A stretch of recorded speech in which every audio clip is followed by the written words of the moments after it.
గడిచిన పునరుద్ధానపు దినం నుండి ఈ పునరుద్ధానపు దినం వరకు ప్రభువు మనల్ని సజీవులుగా ఉంచిన హేతువును బట్టి చేతులెత్తి అందరూ చేతులు పైకెత్తి ఆయనకి స్తోత్రం చెబుదాం. హల్లెలూయా. మంచిది ప్రియులారా, పరిశుద్ధ గ్రంథంలో ప్రవక్తలు అని పిలువబడే వారిని రెండుగా విభాగించారు. ఒకటి పెద్ద ప్రవక్తలు అని పిలిచారు, రెండవది చిన్న ప్రవక్తలు అని పిలిచారు. చిన్న ప్రవక్తలు అని పిలువబడిన వారిలో రెండవ ప్రవక్త యోవేలు. యోవేలు అనగా అర్థం యెహోవాయే దేవుడు అని అర్థం. ఈ యోవేలు గారు ప్రవక్తగా ఉన్నటువంటి దినాల్లో సుమారు క్రీస్తు పూర్వం 835 సంవత్సరాల క్రితమే ఈ ప్రవచన గ్రంథాన్ని ఆయన వ్రాసాడు. ఈ గ్రంథంలో విశేషంగా ఉన్నటువంటి కార్యాలు ప్రభువు దినము లేక యెహోవా దినము అని సంబోధిస్తూ వచ్చారు. ఉదాహరణకి చూడండి, యోవేలు గ్రంథం 1వ అధ్యాయం 14వ వచనం 15వ వచనం చదవండి. యెహోవా దినము వచ్చనే అంటూ అక్కడ రాశారు. 2వ అధ్యాయం 11వ వచనం చివరి భాగం. చాలండి, యెహోవా దినము అని. ఈ యెహోవా దినాన్నే రాకడ దినమని, ఉగ్రత దినమని, క్రీస్తు యొక్క రెండవ రాకడ అని రకరకాలుగా మనం చెప్పుకుంటాం. క్రీస్తు పూర్వం 835 సంవత్సరాల క్రితమే ఈ యోవేలు ప్రవక్త క్రీస్తు వచ్చినప్పుడు ఎలా ఉంటుందో వివరిస్తూ ఈ పుస్తకాన్ని వ్రాసినట్లుగా కొన్ని ఆధారాలను బట్టి మనం చూస్తున్నాం. యెహోవా దినము, యెహోవా దినము అంటూ సంబోధించి ఆయన వచ్చేటప్పుడు ఎలా ఉందో, ఆయన వచ్చేటప్పుడు ఎంత భయంకరంగా ఉంటుందో, ఆ భయంకరమైన దినాన్ని మనం సరిచేయాలి అంటే ఏం చేయాలి అంటూ ఆయన ప్రవచించి ఒక చక్కటి మాట చెప్పారు. ఆ మాటే 1వ అధ్యాయంలో 14వ వచనాన్ని మనం చదువుతాం. చదవండి. ఉపవాస దినము ప్రతిష్ఠించుడి, వ్రత దినము ఏర్పరుచుడి, యెహోవాను బతిమాలు కొనుటకై పెద్దలను దేశములోని జనులందరినీ మీ దేవుడైన యెహోవా మందిరములో సమకూర్చుడి. ఇక్కడ ఒకసారి మీరు చప్పట్లు కొట్టి ప్రభువును గణపరచండి. 2వ అధ్యాయం 12వ వచనాన్ని కూడా చదవండి. ఇప్పుడైనను మీరు ఉపవాసముండి కన్నీరు విడుచుచు దుఃఖించుచు మనఃపూర్వకముగా తిరిగి నా యొద్దకు రండి. ప్రియులారా, క్రీస్తు రాకడకు సాదృశ్యంగా యెహోవా దినము అనే విషయాన్ని చూస్తున్నాం. యెహోవా దినం క్రీస్తు రాకడకు సాదృశ్యంగా ఉన్నటువంటి రోజు. ఆ యెహోవా దినం, క్రీస్తు రాకడ చాలా భయంకరంగా ఉంటుంది. అదొక పెద్ద ఉపద్రవం, విపత్తు. ఈ విపత్తులో నుండి మనం తప్పించబడాలి అంటే మనం చేయవలసిన ఒకే ఒక పని ఈ ప్రవక్త చాలా చక్కగా ప్రవచించాడు. ఆ పని ఏమిటంటే ఉపవాస దినం. అందరూ చెప్పండి, ఉపవాస దినం. ఈ ఉపవాస దినాన్ని వ్రత దినం అంటారు. అంటే ఉపవాసం ఉండేవాళ్ళు వ్రతం పూనినట్లు అన్నమాట. ఈ ఉపవాస దినాన్ని వ్రతం పూనినట్లు. అయితే ఆ దినాన్ని ప్రతిష్ఠించాలి. ఈ రోజుల్లో మేము ఉపవాసం ఉండి ప్రార్థన చేస్తాం. ఆ భయంకరమైన విపత్తును తప్పించుకోవటానికి మేము ఉపవాసం ఉండి ప్రార్థన చేస్తాం అని కొన్ని దినాలు ప్రతిష్ఠించాలి. వాటిని నిష్టగా వ్రతం పూనినట్లుగా వాటిని మనం పాటించాలి, నడుచుకోవాలి. అప్పుడు ఏం జరుగుతుంది అంటే 13వ వచనం చదవండి, 2వ అధ్యాయం. కరుణా వాత్సల్యతములు గలవాడును శాంతమూర్తి అత్యంత కృపగలవాడునై ఉండి తాను చేయనుద్దేశించిన కీడును చేయక పశ్చాత్తాపడును గనుక మీ వస్త్రములను కాక మీ హృదయములను చింపుకొని ఆయన తట్టు తిరగండి. చేతులెత్తి స్తోత్రం చెబుదాం. రాకడ లేదా ఉగ్రత లేదా ఉపద్రవం ప్రియులారా మనకెదురవుతున్నప్పుడు మనం ఏం చేయాలంటే ఉపవాసం ఉండి వ్రత దినాలు పాటిస్తూ దేవునికి కొన్ని దినాలని ప్రతిష్ఠించుకుని ఆ ప్రతిష్ఠించబడిన వ్రత దినాలు అని పిలువబడే ఉపవాసాల్లో కొనసాగితే దేవుడు మనల్ని ఆశీర్వదించునుగాక. ఇది ఇక్కడ వరకు ఉన్నటువంటి చరిత్ర. ప్రతి వ్యక్తి జీవితాన్ని బట్టి ఏ భేదము లేదు, అందరూ పాపం చేశారు. పెద్దోడు లేడు, చిన్నోడు లేడు, రాజకీయం లేదు, ప్రియులారా అధికారం లేదు. ఈ భూమి మీద ఉన్న ప్రతి మనిషిని గమనిస్తే ఏ భేదము లేదు, అందరూ ఏం చేశారట? పాపం. ఈ పాపానికి శిక్ష వస్తుంది, శిక్ష విధించబడే రోజు వస్తుంది. ప్రియులారా అదే యెహోవా దినం. పాపానికి శిక్ష విధించబడే రోజు వస్తే ఆ రోజులో నుండి తప్పించుకోవటం ఎవడికి సాధ్యము కాదు. ఆమేన్, హల్లెలూయా, స్తోత్రం చెప్పండి. అయితే దాని నుండి తప్పించుకోవాలి అంటే ఈ ప్రవక్త చెప్పినటువంటి విషయం ఏంటంటే ఉపవాసం ఉండి ప్రార్థన చేయండి. ఈ యొక్క వాక్యాలన్నీ ఆధారం చేసుకునే ఆయన సేవకుడిగా నేను కూడా ఉపవాస దినాలు ప్రకటించాను, వాటిని ప్రతిష్ఠించాను. ఎన్ని రోజులు అని చెప్పానండి? ఈ సంవత్సరం 72 రోజులు. ఈ సంవత్సరం 72 రోజులు. ఈ 72 రోజులు వ్రతం చేసినట్లుగా అందరూ నిష్టగా ఉండండి అని చెప్పాం. అంటే మన వ్యక్తిగతమైన జీవితంలో మనం చేసిన పొరపాట్లకు శిక్ష విధించడానికి యేసయ్య వస్తున్నాడు. ప్రియులారా, మన వ్యక్తిగతమైన జీవితంలోనే కాకుండా సమాజపరంగా ఎదురైనటువంటి విపత్తుని దేవుడు కుమ్మరించడానికి వస్తున్నాడు.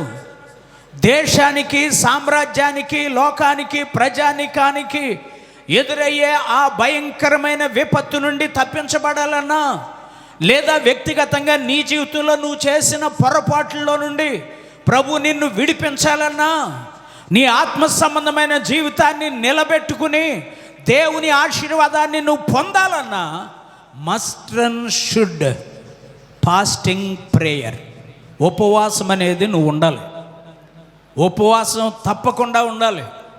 మరి ఇప్పటి వరకు ఒక్కరోజు కూడా మానకుండా ఉపవాస ప్రార్థనలకు వచ్చిన వాళ్ళకి చేతులెత్తి స్తోత్రం చెప్పండి.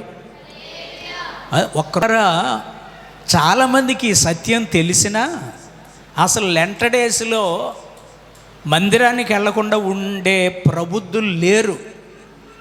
లెంట డేస్, ఉపవాస దినాలు అంటే ఇది సర్వలోకంలో కొంతమంది మేధావులు, మహానుభావులు క్రైస్తవ్యాన్ని నిలబెట్టుకోవటానికి, విశ్వాస జీవితాన్ని నిలబెట్టుకోవటానికి ఈ 40 దినాలు లెంట డేస్ అని చెప్పి ఉపవాస దినాలు అని చెప్పి ప్రకటించారు.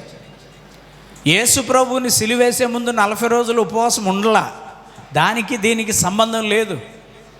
అసలు సిలువ ధ్యానానికిను ఈ ఉపవాసాలకి సంబంధమే లేదు. నీ ఆత్మీయ స్థితిలో నువ్వు పడిపోకుండా నిలబడి ఉండాలన్నా, లేదా నీకొచ్చే శాపాన్ని ఆశీర్వాదకరంగా మార్చుకోవాలన్నా, నీ ఆత్మీయ స్థితిలో దేవుని యొక్క ఆశీర్వాదానికి వారసురాలి అవ్వాలన్నా ఉపవాస ప్రార్థన అవసరమని క్రైస్తవ లోకానికి 40 రోజులు ఉపవాస ప్రార్థనలు ప్రకటించారు. అది ఒక సిస్టమేటిక్గా ఉంటే బాగుంటుందని. అయితే అది సెంటిమెంట్గా వెళ్ళిపోతుంది. సరిగ్గా బసవ బుధవారాన్ని మాల వేసుకుంటున్నారు చాలామంది. మాల, తెల్లమాల, నల్లమాల. ప్రియులారా, మాల వేసుకుని 40 దినాలు అయిపోయిన తర్వాత అందుకని అది నామకార్థం అయిపోయిందని, ఆ నామకార్థమైందిగా కాక మన ఆత్మీయ స్థితిని స్థిరపరుచుకునేదిగా ఉండాలని నేను 40 దినాలు పెట్టను.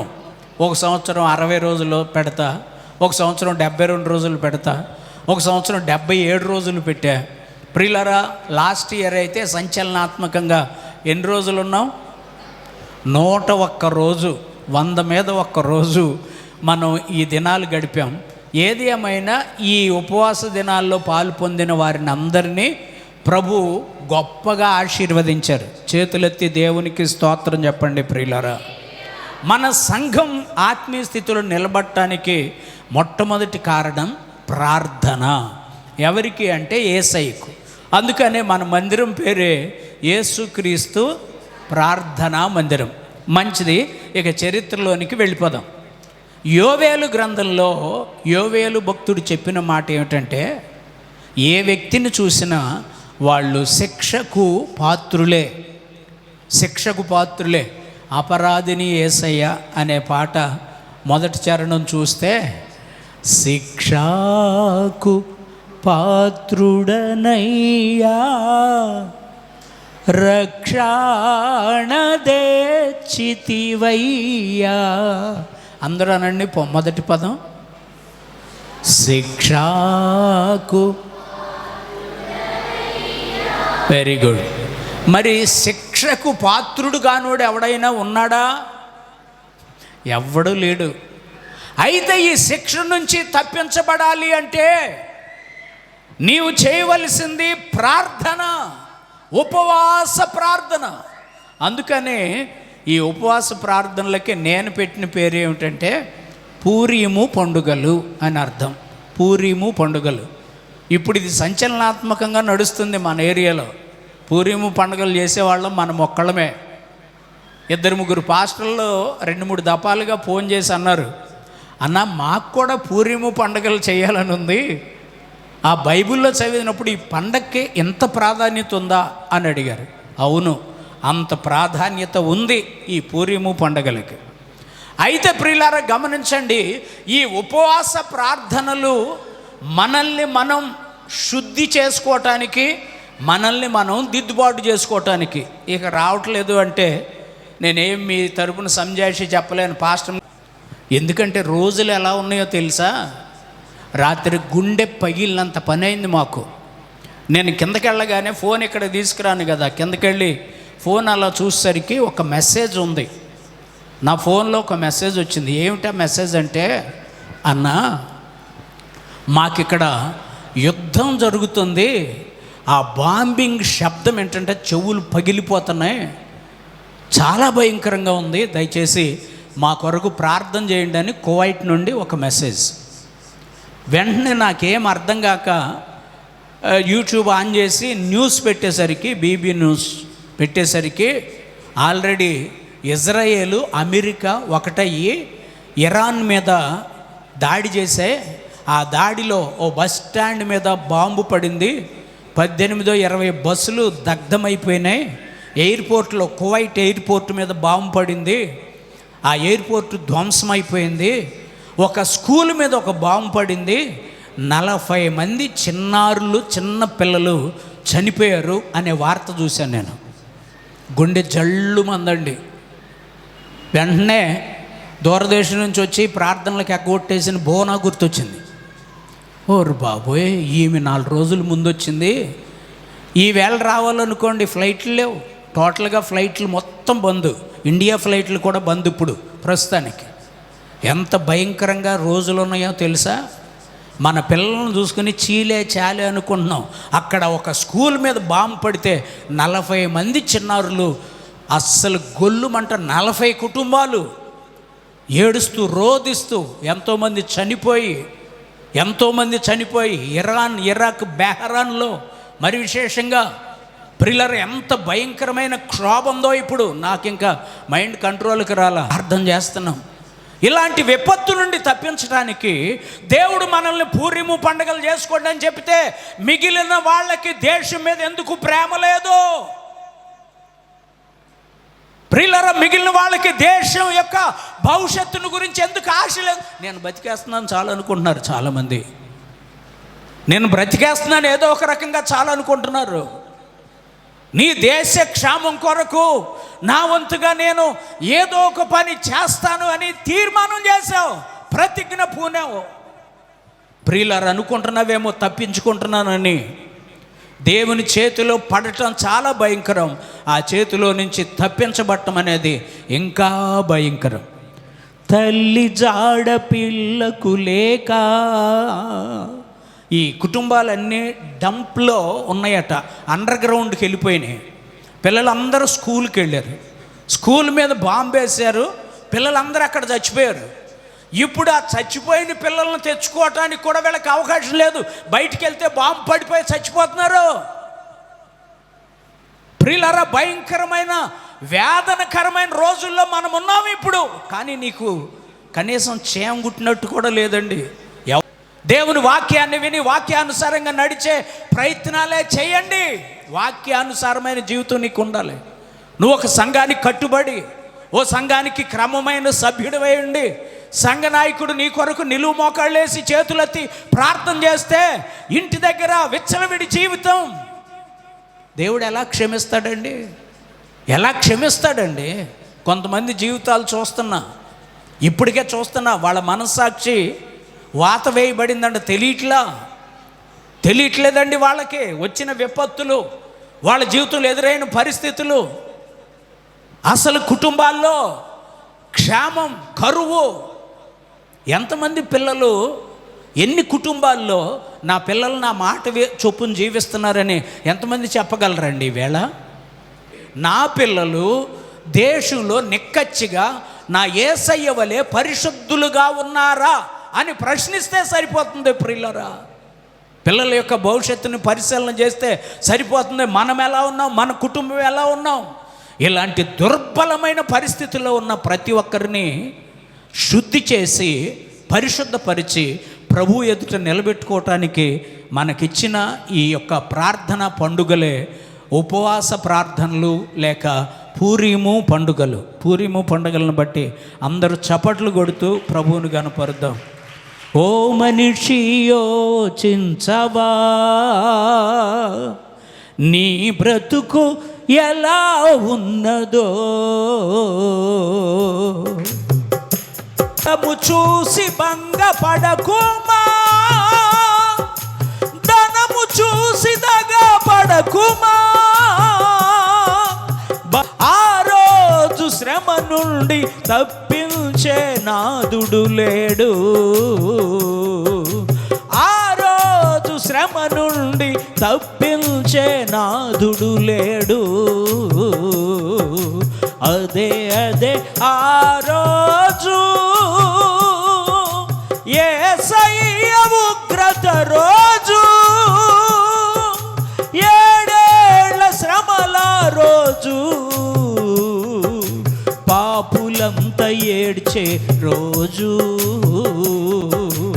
అదే ఆ రోజు తల్లి జాడ పిల్లకు లేక, పిల్ల జాడ తల్లికి లేక, తల్లి జాడ పిల్లకు లేక, పిల్ల జాడ తల్లికి లేక, చెట్టుకొక్కరై పుట్టకొక్కరై అనాథలై అరచే రోజు, ఒక్కొక్కరై అనాథలై అరచే రోజు, ఆ రోజు శ్రమ నుండి తప్పించే నాదుడు లేడు. ఆ రోజు శ్రమ నుండి తప్పించే నాదుడు లేడు. అదే అదే ఆ రోజు, అదే అదే ఆ రోజు. హల్లెలూయా. అందరూ ఒకసారి మోకరించండి. గల్ఫ్లో ఉన్న మన బిడ్డలు ఇప్పుడు మన దేశానికి రావడానికి ఛాన్స్ లేదు. ఇక కువైట్లో అయితే ఫోన్ కనెక్షన్స్ కట్ అయిపోయినాయి, నెట్ పనిచేయట్లా. ఒక్కసారి మన దేశం కోసం చేతులు ఎత్తుదాం. ప్రజానికం కోసం తోటి అక్కడ నశించిపోతున్నారు.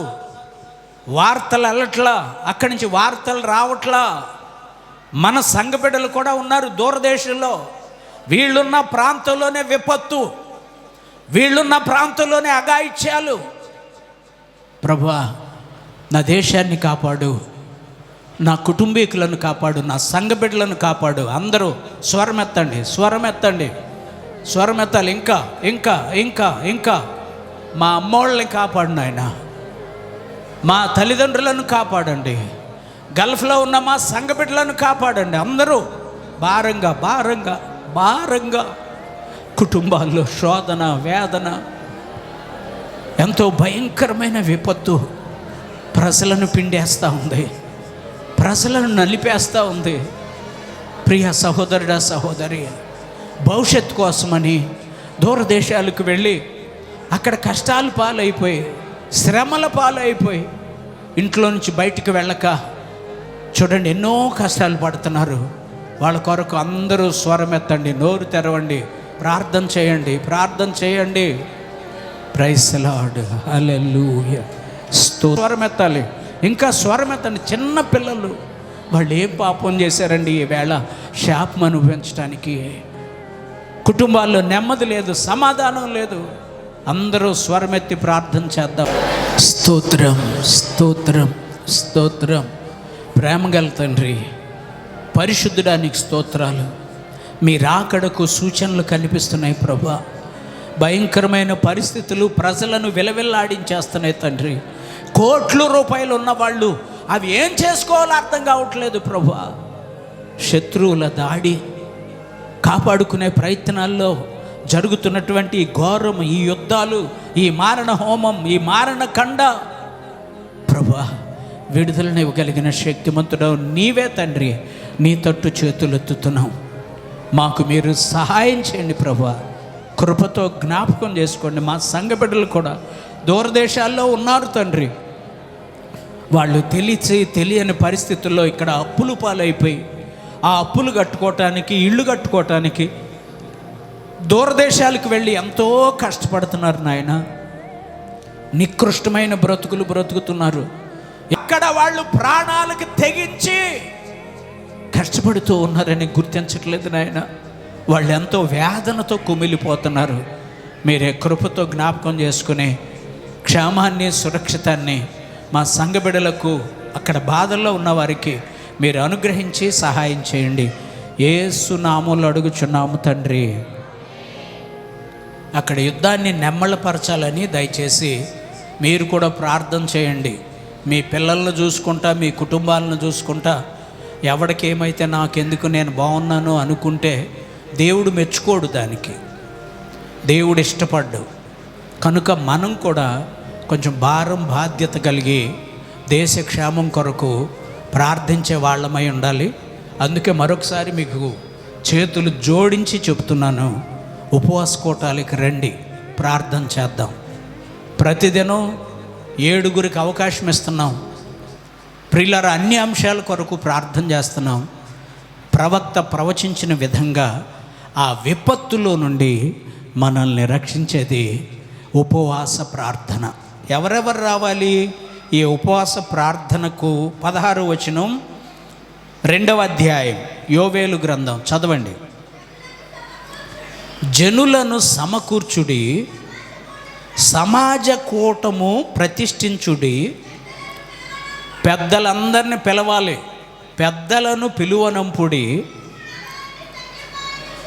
చిన్నవారిని స్తన్యపానము అంటే పాలు తాగే వాళ్ళను కూడా తీసుకురావాలంట.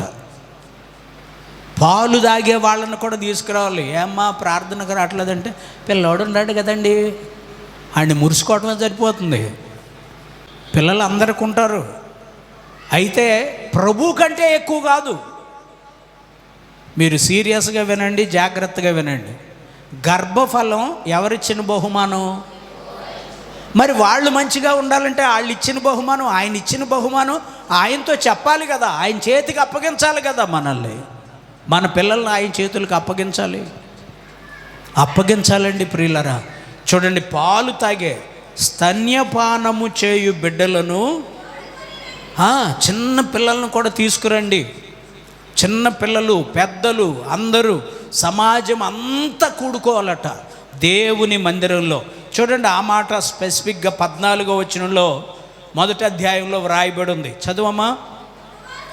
ఉపవాస దినము ప్రతిష్ఠించుడి, వ్రత దినము ఏర్పరచుడి, యెహోవాను బతిమాలు.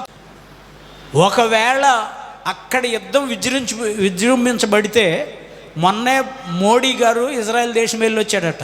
ఇజ్రాయెల్ దేశానికి సపోర్ట్ చేస్తానని చెప్పాడు. ఏమో ఉరిమురిమి పడిందని, మంగళం మీద పడిందంట పిడుగు. అలాగే సడన్గా మన దేశం మీద పడినా ఆశ్చర్యపడక్కర్లా. 3వ ప్రపంచ యుద్ధం సిద్ధంగా ఉంది. మన పిల్లలేమైపోతారో, మనమేమైపోతామో మనకైతే జ్ఞానయుక్తంగా చెప్పలేం. కానీ మన దేవుణ్ణి ప్రార్థిస్తే ఆయన శాంతమూర్తి, కరుణావాత్సల్యత కలిగిన వాడు గనక మనల్ని కొంతకాలం క్షేమంగా సురక్షితంగా ఉంచుతాడు.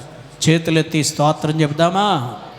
ఆ విపత్తులో నుండి తప్పించి మనల్ని క్షేమంగా సురక్షితంగా ఉంచాలి అంటే మనం చేయవలసింది ప్రార్థన, ఉపవాస ప్రార్థన, వ్రత దినాలు.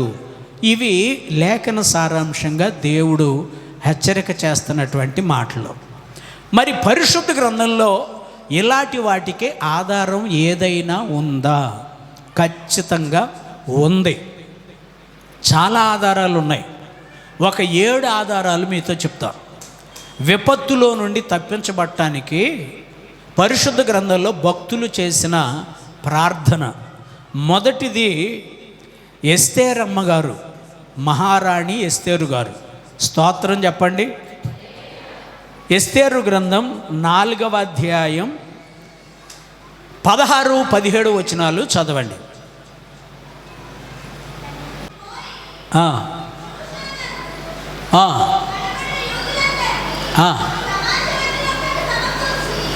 షోషానులోని కనబడిన యూదులందరినీ ఎక్కడికి సమకూర్చాలట?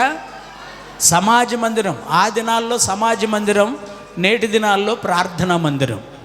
సమాజ మందిరంలోనికి సమకూర్చి, చదువమ్మా, నా నిమిత్తము ఉపవాసం ఉండి 3 రోజులు భోజనం చేయొద్దు, నీళ్లు తాగొద్దు, ఉపవాసం ఉండి ప్రార్థన చేయండి. ఎస్తేరమ్మ గారు, మహారాణి గారు 3 రోజులు తిండి తినకుండా, నీళ్లు తాగకుండా కట్టికి ఉపవాసం, సమాజ మందిరంలో ఉపవాసం ఉన్నట్టుగా ఈమె జీవితాన్ని బట్టి మనం చూస్తున్నాం. రెండవదిగా సౌలు. అపోస్తుల కార్యాల గ్రంథం 9వ అధ్యాయం 8వ వచనం.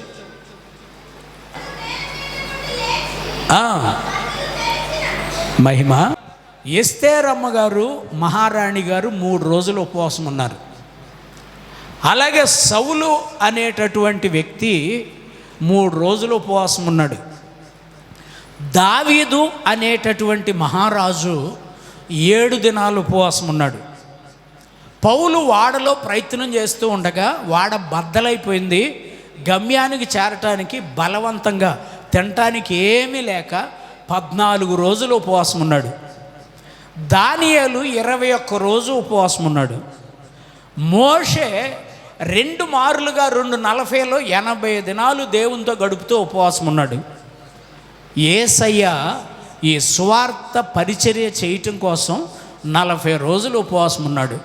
ఒక వ్యక్తి ఉపవాసం లేడు కానీ 101 రోజు ప్రార్థన చేశాడు. మొదటి నుంచి చివరి దాకా నాకు అనవసరం, కానీ 101 రోజులు ప్రార్థన చేసిన ఆ వ్యక్తి ఎవరండి? ఎవరు? మీ పాస్టర్ గారు. మరి మీరేం చేస్తున్నారు?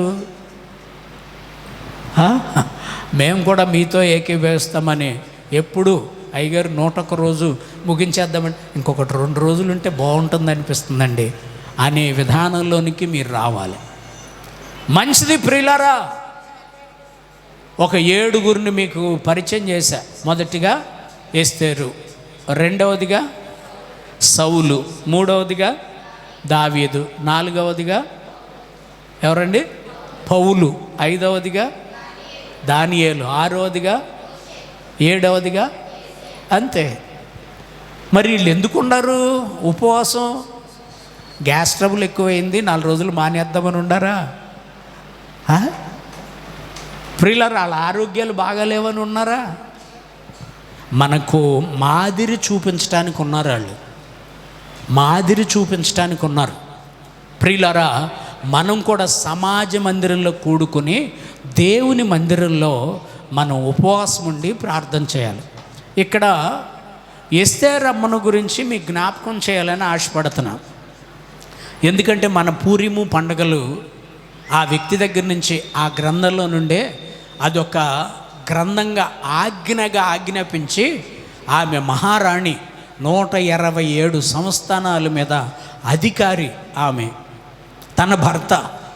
ప్రియులారా చూడండి, ఆమె ఒక చట్టంగా రాసిపెట్టి చట్టం తయారు చేసి, ఇది ఆజ్ఞ, ప్రతి సంవత్సరం 2 రోజులు పూరీము పండుగలు చెయ్యాలి, అది చట్టం అని చెప్పింది. ఆ గ్రంథం అంతా మీరు ఇంటికి వెళ్ళాక చదవండి, మీకు అర్థమవుతుంది. అసలు పరిస్థితి ఏమిటి, ఎలా వచ్చింది అంటే, అప్పుడు లోకంలో 127 సంస్థానాల్లో మీరు బ్రతికినట్టే ఎవరు బ్రతికాళ్ళు బ్రతికేస్తున్నారు.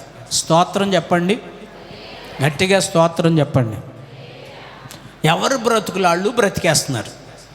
అయితే వేళల్లో కొంతమంది బాగా సంపాదించారు, డబ్బులు కాస్త కూడబెట్టారు, కోట్ల రూపాయలు ఖర్చు పెట్టి ఓట్లు కొనేసుకుని అధికారులుగా మార్చబడ్డారు.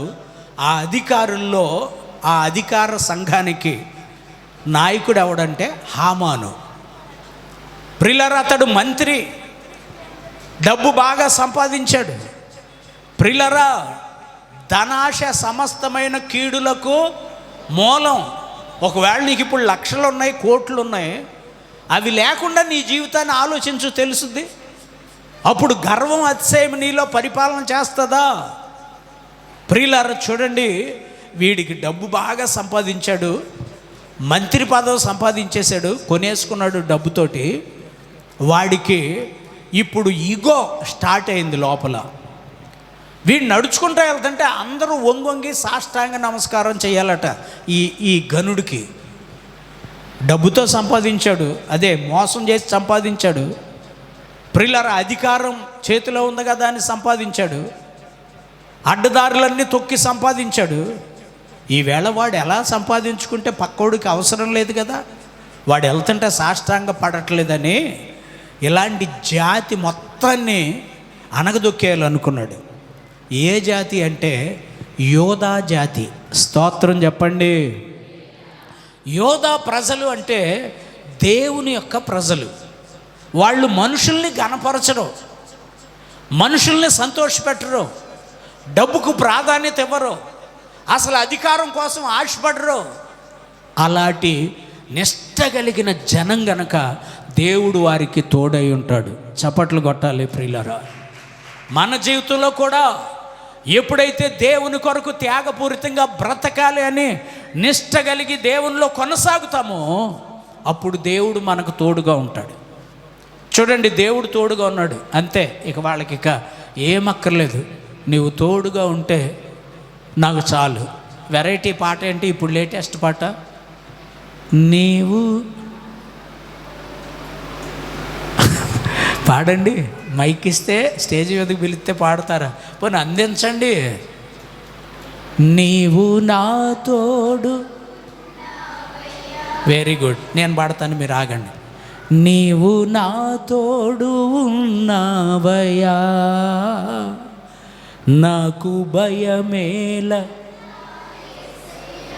Very good. మంగాచారి ముందు పాడారంట ఎవరో ఈ పాట. ఎరా నా యొక్క చూసి పాడుతున్నావు అన్నాడట. అవునండి, మీరు నాకు తోడుగా ఉన్నారుగా అన్నాడు. మరి నేను తోడుగా ఉంటే నీకేం వస్తుందిరా అన్నాడంట. నీలాంటోడు ఎవడి మీదన్నా పడితే చాలు దెబ్బకి చచ్చిపోతాడు, అందుకని నువ్వు తోడుగా ఉంటే చాలు, ఎవడో నా మీదకి రాడన్నాడంట. అలాగే మనుషులు తోడుగా ఉండాలని చాలామంది కోరుకుంటున్నారు. మనుషులు తోడుగా ఉంటే మనం ఆశీర్వదించబడలేం. దేవుడు తోడుగా ఉండాలి అంటే మనుషుల మీద మనం ఆధారపడకూడదు. ఇందాక సుగుణరావు పాడుతుంటే నాకు కూడా నవ్వుతో మొదలైంది, కానీ కళ్ళమ్మటి నీళ్ళు వచ్చేసాయి. ఏం పాట పాడావు తమ్ముడా? ఏంటండి వీళ్ళందరూ చెప్తున్నారు, వీళ్ళందరూ విన్నారా? తల్లిదండ్రుల ప్రేమ నీడవలే గతించును. అసలు జన్మనిచ్చిన తల్లిదండ్రుల ప్రేమే నీడలాగా అయిపోతే నువ్వు రుద్దుకుని రాసుకుంటున్నావు చూడు గోల్డ్, ఈ ప్రేమను శాశ్వతంగా ఉంటుందా? మనుషుల ప్రేమ శాశ్వతంగా ఉంటుందా? బంధుమిత్రుల ప్రేమ కలలా కరిగిపోవును, భార్యాభర్తల మధ్య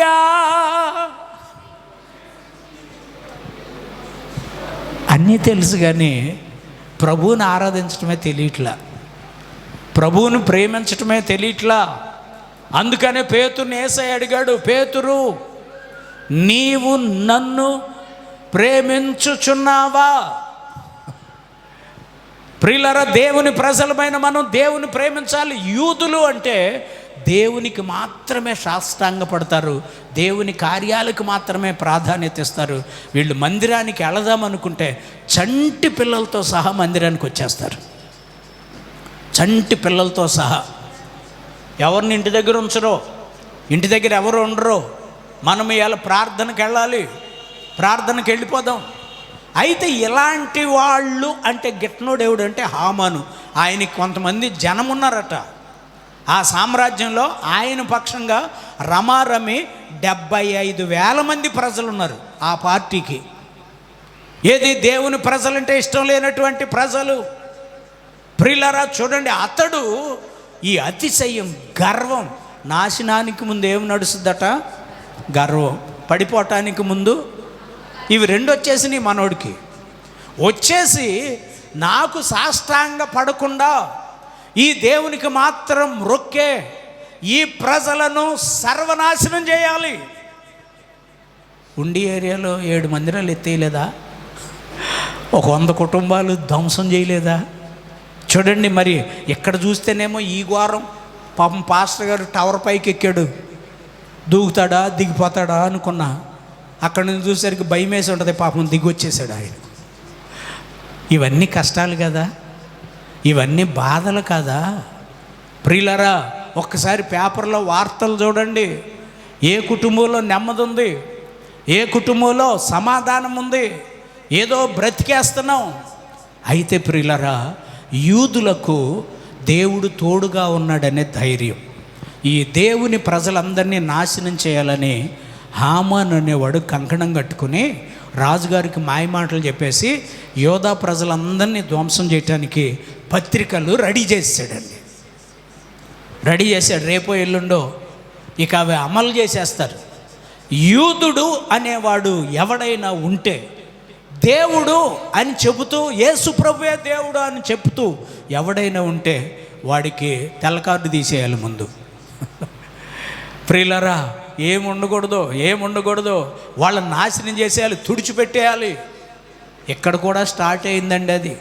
నేను ఎప్పుడూ ఇంత లోతుగా ఎందుకో దేవుడు ఒకసారి హెచ్చరిక చేస్తున్నాడు మిమ్మల్ని. ప్రియులారా చూడండి, దేవుని ప్రజల్ని నాశనం చేయాలనే మనసు హామాన్ అనేవాడికి పుట్టింది. ఇప్పుడు ఏం చేయాలి అర్థం కావట్లా. యూదులందరికీనేమో మొర్దెకై చెప్పే బలమైనటువంటి సాక్ష్యం కానీ దేవుణ్ణి కానీ పరిచయం చేస్తుంటే వీళ్ళకి ధైర్యం చాలట్లా. అలాంటి క్లిష్టమైన పరిస్థితుల్లో ప్రజలకు ఎదురైన ఈ విపత్తు తప్పించబడటానికి రాణిగారి హృదయంలో దేవుడు ఒక మంటను పుట్టించాడండి. చప్పట్లు కొట్టండి ప్రియులారా. నీ హృదయంలో కూడా నా కుటుంబాన్ని రక్షించుకోవాలి, నా సంఘాన్ని కాపాడుకోవాలి, నా ప్రజలను సురక్షితంగా నేను కాపాడుకోవాలనే మంట పుట్టాలి. హృదయంలో మంట పుట్టాలి, పరిశుద్ధాత్మ మంట పుట్టాలి. ప్రియులారా, చాలామందిలో ఈ మంట పుట్టట్లా, ఈ మంట పుట్టట్లేదండి. నేను, నా దేశం, నా ప్రజలు, నా కుటుంబం నేను కాపాడుకోవాలనే మంట, పరిశుద్ధాత్మ అగ్ని ఆ ఎస్తేరమ్మలో పుట్టింది. ప్రియులారా, అప్పుడు ఆమె ఆ మాటలు చెప్పిందండి, నా కొరకు ప్రార్థన చేయండి, నా కొరకు మీరు ప్రార్థన చేయండి, మీ కొరకు నేను కూడా ప్రార్థన చేస్తా, నా పనికత్తులు ప్రార్థన చేస్తారు, ఇదిగో నా వాళ్ళందరూ ప్రార్థన చేస్తారు, మేము కూడా ప్రార్థన చేస్తున్నాం, మీరు కూడా ప్రార్థన చేయండి. అంతేనండి, ఆమె ప్రార్థన అనౌన్స్ చేసింది. ప్రియులారికి అందరూ ప్రార్థన చేస్తున్నారు. చేతులెత్తి స్తోత్రం చెబుదాం. హల్లెలూయా, హల్లెలూయా. ప్రార్థన వినేడి పావనుడా, ప్రార్థన మాకు నేర్పుమయా, ఒక ప్రార్థన నేర్పుమయా, పరముడ నిన్ను ప్రణుతింతును ప్రియముగా, పరలోక ప్రార్థన నేర్పుమయా. చెప్పండి.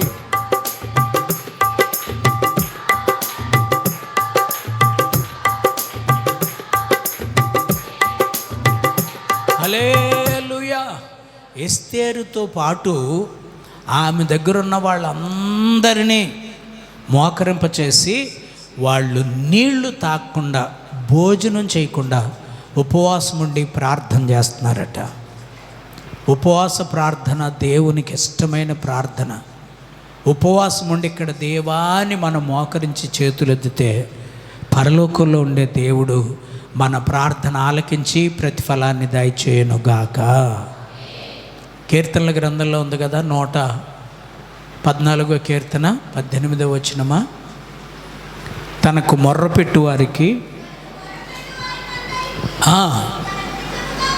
ఉపవాస ప్రార్థన అంటే నిజమైన ప్రార్థన. నిజముగా మొర్రపెట్టు వారికి యెహోవా సమీపంగా వచ్చేస్తాడు.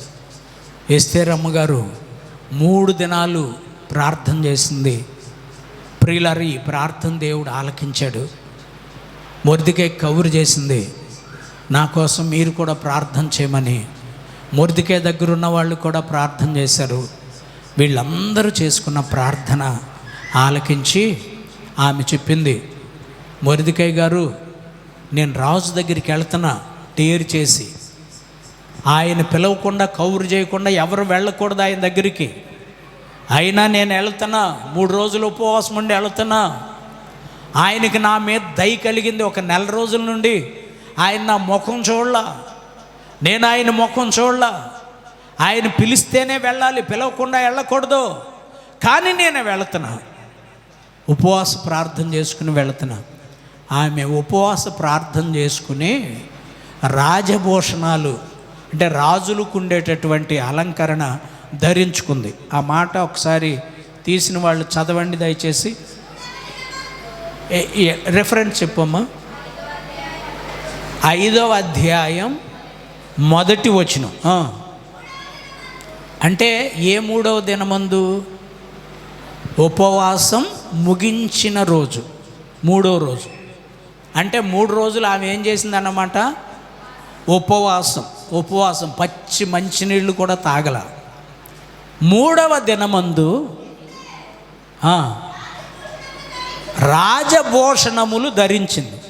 ఇప్పుడు ఈ చెవులకి ముక్కులకి పెట్టుకునే వాళ్ళందరూ ఒకవేళ పెట్టుకోవాలి అంటే పచ్చి మంచినీళ్ళు కూడా తాగకుండా 3 రోజులు ఉపవాసం ఉండాలి. మంచినీళ్ళు కూడా తాగకుండా ఉపవాసం ఉండి, కట్టిక ఉపవాసం ఉంది. ఇప్పుడు రాజు దగ్గరికి వెళ్ళటానికి ఆభరణాలు ధరించింది. 3 రోజులు ఉపవాసం ఉంటే ఆమె అందంగా ఉంటుందంటారా? అసలు ఉపవాసం ఉండేవాళ్ళు హుషారుగా ఉంటారా? ఆలోచించండి ఒకసారి. దేవునిలో జీవించటం అంటే ఎలా ఉండాలో, దేవునిలో కొనసాగటం అనేది ఎంత నిష్టగా కొనసాగాలో. ప్రియులరా, 3 రోజులు ఉపవాసం ఉండి రాజభూషణాలు ధరించుకుని రాజుగారి దగ్గరికి వెళితే రాజుగారికి విపరీతమైన ప్రేమ పుట్టిందట ఈ మీద. చప్పట్లు కొట్టాలి ప్రియులరా. మనం కూడా దేవుని దగ్గరికి వెళ్ళాలంటే అలాగే ఉండాలి. మనం కూడా దేవుని దయ మన మీద కలగాలి అంటే మనకు కూడా ఉపవాస ప్రార్థనే ఆధారం. ఉపవాస ప్రార్థన ఉండాలి ప్రియులరా. ఉపవాసం ఉండాలి, ప్రార్థన చేయాలి. నేను అంటున్నా, ఒక్క పూట ఉపవాసం ఉండండి. ఆలోచించండి ఒకసారి, చాలు. వాక్యంలో ఉన్న సంగతే చెప్తున్నాను నేను. నా సొంత మాటలు చెప్పడం ఎప్పుడో మానేశాను. ప్రియులారా, నాకు బిషప్గా అభిషేకం ఇచ్చినప్పుడే ఏదో తెలియనటువంటి ఒక ప్రత్యేకమైన శక్తి నన్ను కమ్ముకోవటాన్ని నేను గుర్తెరిగాను. అక్కడి నుంచి నా వెర్షన్ అంతా మార్చేశాడు దేవుడు. చేతులెత్తి ఆయనకి స్తోత్రం చెబుదాం. ప్రియులారా చూడండి, ఈమె 3 దినాలు ఉపవాసం ఉండి రాజుగారి దగ్గరికి వెళ్ళేసరికి రాజుగారికి ఈ మీద చాలా దయ పుట్టిందట. దయ పుట్టి, ఏంటి ఎస్తేరు, నేను పిలవకుండా వచ్చేసావు, దగ్గర కూర్చో, నా పక్కన కూర్చో అన్నాడట. చేతులు జోడించి, ఏమీ లేదండి అయ్యా, మీరు అంతఃపురానికి నా రూమ్కి కొంచెం ఆతిథ్యాన్ని తీసుకోవటానికి రావాలి, భోంచేయటానికి రావాలి, అంతే నా కోరిక ఉంది. ఈ మాత్రానికే చిన్న ఫోన్ చేయొచ్చుగా, లేకపోతే ఎవరితోన్నా కౌరు చేయొచ్చు కదా. సాక్షాత్తు నువ్వే వచ్చి నన్ను ఆహ్వానిస్తున్నావా? ఆమె అడుగుతుంది, రాజా నువ్వు భోజనానికి రావాలి అని. అలాగే వస్తాను ఇస్తేనమ్మా, ఎప్పుడు రావాలన్నాడు. నీకు అభ్యంతరం లేకపోతే రేపే వచ్చేయండి అన్నా. ఈమె అప్పటికి 3 రోజులు ఉపవాసం ఉంది ప్రియుల. ఈ రాజుగారు వస్తానని మాటిచ్చాడు. అయ్యా మీరు వచ్చేటప్పుడు మన మంత్రివర్యులను కూడా తీసుకుని రండి అన్నాడు. అలాగే తీసుకొస్తానన్నాడు. నన్ను ఎవరు గుర్తించినా గుర్తించకపోయినా మా రాణి గారికి నేనంటే భలే ఇష్టమైందండి అన్నాడు. తెల్లారి పొద్దుండే రాజుగారు ఈ మంత్రి గారు వెళ్ళారు. ఆయన భోంచేయకుండా, అసలు నీ సంగతి ఏంటో చెప్పు, నువ్వు నన్ను అబద్ధం ఆడకుండా చెప్పు, భోజనానికి పిలిచావా లేకపోతే నాతో ఏదన్నా అవసరం ఉండి పిలిచావా?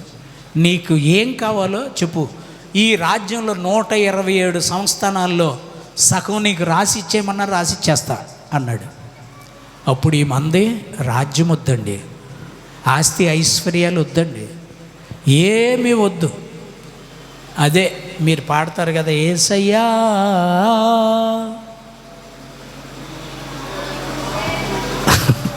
అందించండి అమ్మా. ఏంటమ్మా అది?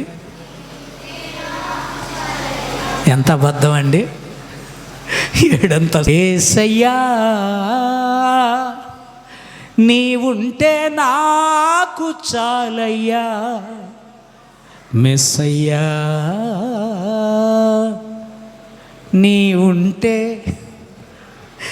ఇలా అర్థం చెప్తే అసలు పాటలు పాడేవాళ్ళే లేరు చర్చిలో. ప్రియులారా, ఎస్తేరమ్మ చెప్తుంది రాజుతో, రాజా నీ ఉంటే చాలు, అయితే నీ పక్కన నేనుండాలి, దయచేసి నాకు ప్రాణభిక్ష పెట్టండి అని అడిగింది. ఈయనకి చాలా కోపం వచ్చేసింది. ఏంటి రాణి, నీకు ప్రాణభిక్ష ఏంటమ్మా? ఏమైంది? నీకు ఆరోగ్యం బాగాలేదా? ఏదైనా భయంకరమైన వ్యాధా? నీకు ప్రాణభిక్ష ఏంటి అన్నాడు. నాకు ఒక వ్యక్తి ద్వారా ప్రాణాపాయం వచ్చిందండి అన్నాడు. ఎవడా వ్యక్తి? ఎవడు వాడు? ఎలా ప్రాణాపాయం వచ్చిందంటే, నన్ను నా జనులందరినీ నాశనం చేయాలని ఒక వ్యక్తి నడుమిగించుకున్నాడు, అతని ద్వారా నాకు కూడా ప్రాణాపాయం వచ్చింది. ఎవడా వ్యక్తి? ఎవరు కాదండి, మన మంత్రి గారు, ఎంపీ గారు. స్తోత్రం చెప్పండి, గట్టిగా చెప్పాలి. ఎంపీ గారు ఈ హామాను గారే అనేసరికి మనోడికి అప్పుడు పట్టింది చెమట. ప్రియులరా, ఆ తర్వాత రాజుగారు ఆమెకు అభయం ఇచ్చాడు. ఈ లోపుగా పక్కనున్న ఒక పనివాడు చెప్పాడు, అయ్యా ఈమె స్వజనాన్ని వీళ్ళ బంధువు అక్కడ ఉన్నాడు మొర్దికై అని, అతన్ని ఉరి తీయటానికి వీడు 50 మూరలెత్తులో ఒక ఉరి స్తంభాన్ని సిద్ధపరిచేశాడన్న. అప్పుడు రాజుగారు అన్నాడు, వాడు సిద్ధపరిచిన ఉరి స్తంభం మీద వాడినే ఉరి తీయండి అన్నాడు. ఇప్పుడు ఎవడు తరమక్కర్లా, దుష్టుడు ఎవడు తరమకుండానే పారిపోతాడు, ఎవడు తీసుకున్న గోతులో వాడే పడతాడు. వాడు పడాలంటే మనం ఉపవాస ప్రార్థన చేయాలి. ఆమేన్, హల్లెలూయా. వాడు మనకు హాని కలిగించే శత్రువు నిర్మూలపరచబడాలంటే మనం ఉపవాస ప్రార్థన చేయాలి, అంతే. ఉపవాస ప్రార్థన, దాన్నే పూరీము పండుగలు అంటారు. ప్రియులరా, వెంటనే రాజుగారు ఆమె కోరిన విధంగా వాడిని ఉరి తీశాడు. ఆయనకి 10 మంది, తన భార్య 10 మంది బిడ్డల కొడుకులంట, వాళ్ళందరినీ ఉరి తీస్తారు. ఎవరైతే యూదులకు వ్యతిరేకంగా ఆలోచన చేశారో 75,000 మందిని యూదుల చేత ఓసకోత కోయించేశాడు. చూడండి, ఈ ఉపవాస ప్రార్థన ద్వారా మొర్దికైని హామాను ప్లేసులో మంత్రిగా చేశాడు. వీళ్ళొక చట్టాన్ని తయారు చేసి మనం ఈ సందర్భాన్ని పురస్కరించుకుని 2 దినాలు పూరీము పండుగలు చేద్దాం అనుకున్నారు. పూరీము పండుగలు ఆశీర్వాదకరంగా చేశారు. చప్పట్లు కొట్టండి ప్రియులరా. ఉపవాస ప్రార్థనల ద్వారా యోవేలు భక్తుడు అదే చెప్తున్నాడు, ఇప్పుడైనను మీరు ఉపవాసముండి కన్నీరు విడుచుచు దుఃఖించుచు మనఃపూర్వకముగా తిరిగి నా యొద్దకు రండి. దేవుడు అదే పిలుస్తున్నాడు. ఈ ఆదివారం ఈ రోజు నుండైనా 1 గంటే జరుగుతుంది, 1.5 గంట జరుగుతుంది. అరగంట సేపట్లో పాటలు పాడి సిద్ధపడుతున్నారు. 1 గంట రైట్ టైంకే ముగించేస్తున్నాం, వెళ్ళిపోతున్నారు. అందరూ లేచి నిలబడండి. మనం కూడా ఈ భయంకరమైన విపత్తులను దృష్టిలో పెట్టుకుని ప్రార్థన చేసుకుందాం. త్వరగా లేచి నిలబడాలి. ఇప్పుడైనను కన్నీరు విడుచుచు తిరిగి నా యొద్దకు రండి. దేవుడు పిలుస్తున్నాడమ్మా, దేవుడు పిలుస్తున్నాడు. సహోదరుడా, సహోదరి, దేవుడు నిన్నే పిలుస్తున్నాడు. చేతులు చాపి అందరూ లేచి నిలబడాలి, త్వరగా లేచి నిలబడాలి. స్తోత్రాలు చెల్లిస్తూ ప్రార్థన చేసుకుందాం. మంచి తీర్మానంతో ప్రార్థన చేద్దాం. Praise the lord. Hallelujah, hallelujah, hallelujah, hallelujah. దేవుని తోట మిడతల పాలై పాడైపోయేను, బీడుగా మారేను. చేయండి దయచేసి. ఒక పక్క నుంచి కరువులు, ఒక పక్క నుంచి భూకంపాలు, ఒక ప్రక్క నుంచి మారణ హోమం, దేశం మీదకి దేశం, రాజ్యం మీదకి రాజ్యం, మారణ కాండ.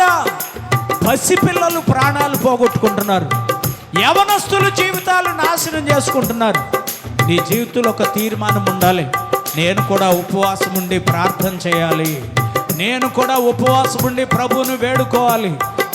మరలి రండి దైవజనమా, ప్రభుని పిలుపిదే తరలి రండి.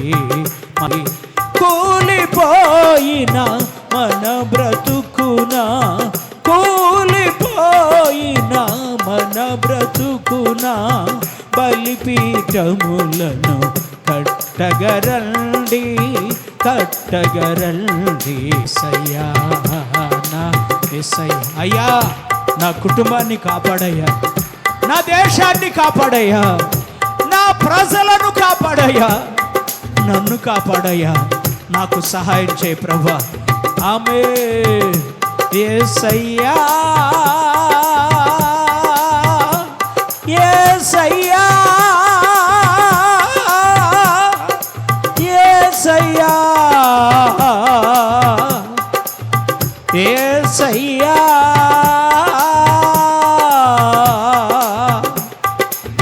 యేసయ్యా, యేసయ్యా, యేసయ్యా. హల్లెలూయా, వినిన వాక్యాన్ని బట్టి ఒక మంచి తీర్మానం మనలో ఉండాలి. ఎటు చూసినా యుద్ధాలు, ఎటు చూసినా మారణకాండ, ఎటు చూసిన భయంకరమైన విపత్తు. యెహోవా దినము, అదే ప్రభు దినం.